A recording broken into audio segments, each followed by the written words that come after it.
안녕하세요. 축진먹입니다. 바르셀로나가 2경기 남기고 라리가 우승을 확정지었습니다. 바르셀로나는 트래블이란 업적을 달성하지는 못했지만 챔스를 제외하고는 2개의 우승컵을 들면서 총 2관왕을 달성했고요. 수페르코파까지 따지면 3개의 우승컵을 들었습니다. 정말 성공적인 시즌을 보냈다고 볼 수 있겠는데요. 이 바르셀로나의 우승에는 어떤 것들이 결정적이었는지 알아보도록 하겠습니다. 일단 첫 번째, 이 사람을 얘기 안 할 수 없겠죠. 한지 플릭입니다. 바르셀로나가 원래 가지고 있던 정체성과도 같은 스페인의 패스 축구, 거기에 한지 플릭의 독일식 압박 체계를 도입했습니다. 그러면서 각 스타일의 장점을 살린 바르셀로나 축구가 완성이 됐고요. 어떻게 보면 시스템이 잘 돌아갈 때는 최고의 퍼포먼스를 낼 수 있는 하이 리스크, 하이 리턴의 그런 시스템이 완성이 됐습니다. 그리고 이번 시즌 바르셀로나는 리스크보다는 가져온 리턴 값이 훨씬 많았죠. 한지 플릭은 무엇보다도 라커룸을 장악하는 걸 중요시 생각했습니다. 특히나 이 한지 플릭이란 감독은 규율을 아주 중요시 했는데요.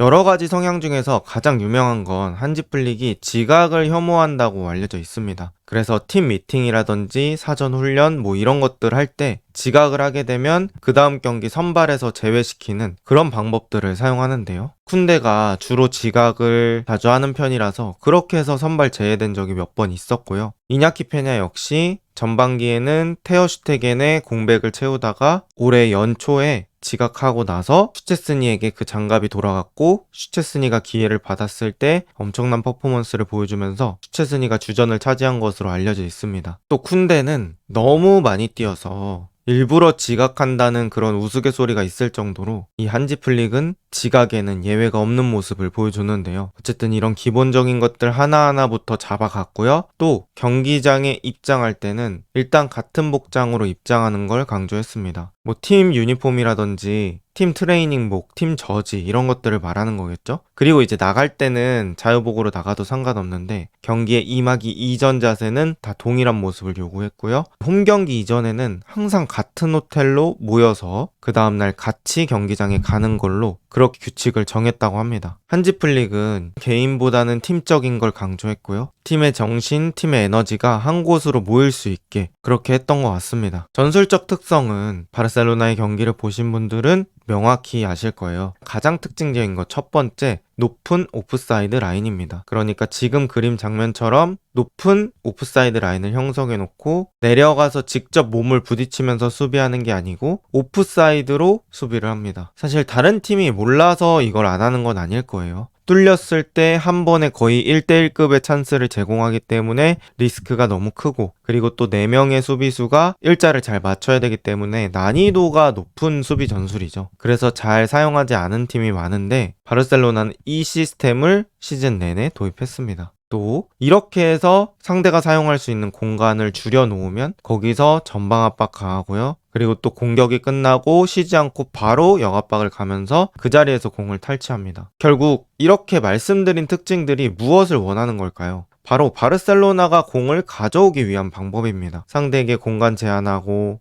강력한 압박을 통해서 공을 챙긴 뒤에 자신들이 공을 돌리려고 하는 거죠. 그래서 볼을 뺏고 빌드업 플레이해서 상대방을 뚫는, 기본적으로 점유율을 많이 가져가는 그런 축구를 추구했던 바르셀로나입니다. 그런데 이 바르셀로나가 무서운 점이 이런 지공만 무서운 팀이 아니라는 거죠. 지금 현재 세계 최고 3톱이라고 볼 수 있는 하피냐, 야말, 레반도프스키 이렇게 3명을 이용해서 엄청나게 좋은 역습을 가지고 있기도 합니다. 그래서 이런 핵심 포인트들을 가지고 이번 시즌을 치렀던 바르셀로나입니다. 아까 말씀드린 것처럼 바르셀로나는 이번 시즌 세계 최고의 3톱을 완성했다고 해도 과언이 아닌데요. 아직 시즌이 끝나지 않았지만 지금 단계에서 말씀드려보면 하피냐 55경기 34골 22어시 4,500분을 뛰었고요. 레반도프스키 50경기 40골 3어시 3,764분을 뛰었습니다. 야말 53경기 17골 21어시 4,368분을 뛰었습니다. 이 선수들 지공과 역습을 다 수행할 수 있는 강력한 3톱이고요. 각자 다른 역할을 수행할 수 있는 선수들입니다. 하피냐의 경우 세미 투톱 같은 느낌을 보여주면서 레반도프스키와 함께 역습 가는 일이 있었고요. 또 완전 라인을 타는 윙어보다는 조금 안쪽으로 들어와서 공격형 미드필더 내지는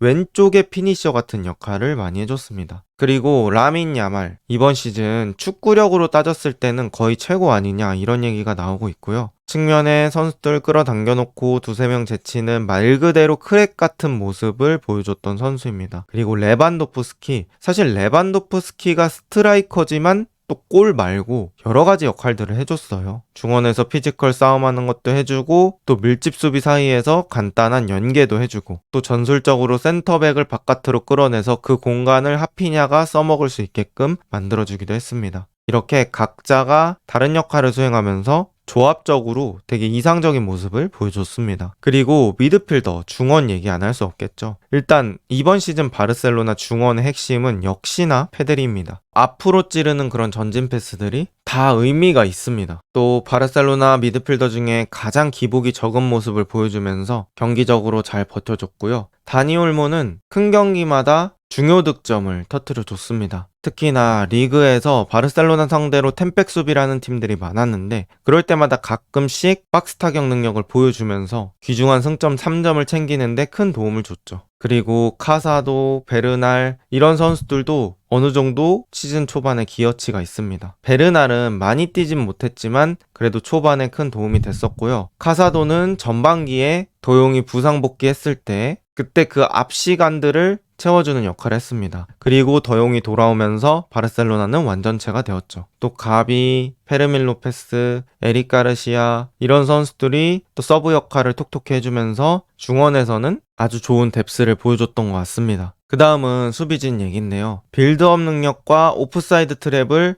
완성시킨 수비진이라고 볼 수 있겠습니다. 먼저 이니고 마르티네즈라는 늦깎이 수비수를 제대로 살려냈다고 볼 수 있고요. 이번 시즌 바르셀로나 수비의 핵심이 되었습니다. 또 쿠바르시가 이니고의 파트너로 경험치를 계속 쌓으면서 07년생답지 않은 모습을 보여줬고요. 아직 완벽하진 않지만 나중에 미래가 기대되는 수비수라고 볼 수 있겠습니다. 쿤데는 전세계 우풀백 1항에 도전한다고 해도 과언이 아닙니다. 이번 시즌 활약으로 봤을 때는 쿤데와 같은 클래스라고 보이는 선수는 하키미 정도밖에 없거든요. 그래서 쿤데가 야말 지원도 잘해주고 공수 모두 활약을 해줬다, 이렇게 볼 수 있을 것 같고요. 발데 역시 마르틴과는 차이가 많이 나는 모습을 보여줬습니다. 확실히 발데 있을 때 역습에서의 속도가 차이가 많이 났던 것 같습니다. 또 아라우오, 에릭 가르시아, 제라르 마르틴 각자의 역할을 수행하면서 서브 역할을 해줬고요. 저는 특히나 이 에릭 가르시아가 센터백이면 센터백, 풀백이면 풀백, 수비형 미드필더면 수비형 미드필더, 모든 자리에서 큰 도움을 줬다고 생각합니다. 그 다음은 골키퍼 라인인데요. 슈체스니가 사실 이번 시즌 바르셀로나 골키퍼 중에는 가장 기억에 남습니다. 테오 슈테겐이 초반에 나오다가 큰 부상을 당하면서 오랫동안 공백기를 가지게 됐고요. 이냐키 페냐가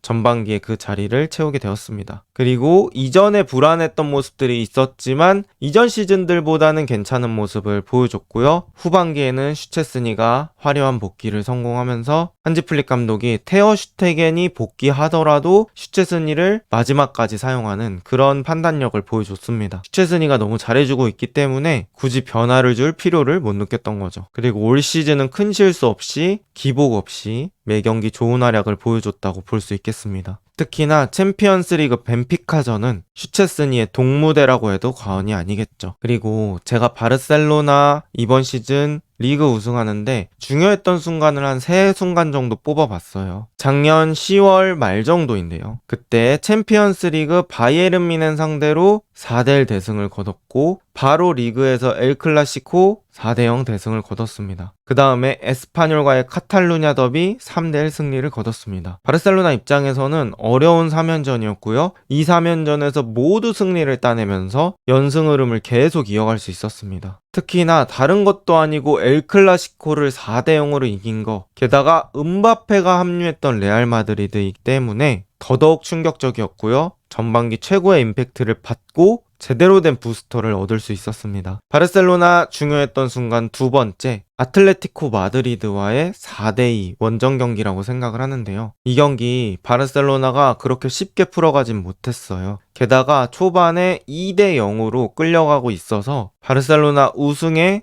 되게 심각한 패배가 될 뻔했거든요. 그런데 72분부터 4골을 넣으면서 4대2로 역전승을 하게 되는 그런 경기였습니다. 사실 이런 힘든 경기에서 한번 역전해버리면 크게 흐름을 타는 경우들이 있습니다. 왜냐면 모든 걸 다 쏟아부은 경기에서 결국엔 지게 되면 정말 허무해지고 동기부여도 많이 떨어지거든요. 근데 바르셀로나가 원정 게임이고 졌다고 생각하는 경기를 이렇게 이겨버리니까 우리는 웬만한 게임 다 이길 수 있어. 우리는 질 것 같지가 않아. 이런 자신감을 얻을 수 있었겠죠. 그래서 저는 이 경기가 바르셀로나 시즌 중에 매우 중요했던 순간이 아닐까 싶습니다. 그리고 시즌 세 번째 중요했던 순간은 코파델레이 결승전부터 지금까지입니다. 사실 시즌 막판에 정말 바르셀로나에게는 살인적인 일정이 기다리고 있었어요. 그런데 코파델레이 결승전도 엘클라시코죠. 또 연장전 갔죠. 그러다 보니까 에너지가 진짜 바닥난 상태에서 코파델레이 결승 결국에는 쿤데의 득점으로 우승을 하게 됐고요. 그 다음에 또 챔스 인테르 두 번의 경기 있었죠. 또 인테르와의 경기에서 연장 갔죠. 거의 체력이 바닥날 대로 바닥난 상황에서 또 한 4일 정도 있다가 레알 마드리드와의 엘클라시코 리그 경기를 치릅니다. 거기서 4대3으로 이겨버리고 이 경기 역시 2대0으로 끌려가고 있다가 전반만에 4골을 따라잡은 그런 경기였어요. 그 다음에 이번에 새벽에 에스파뇰과의 경기에서 2대0으로 승리를 거뒀고요. 결국에는 리그 우승을 확정지었습니다.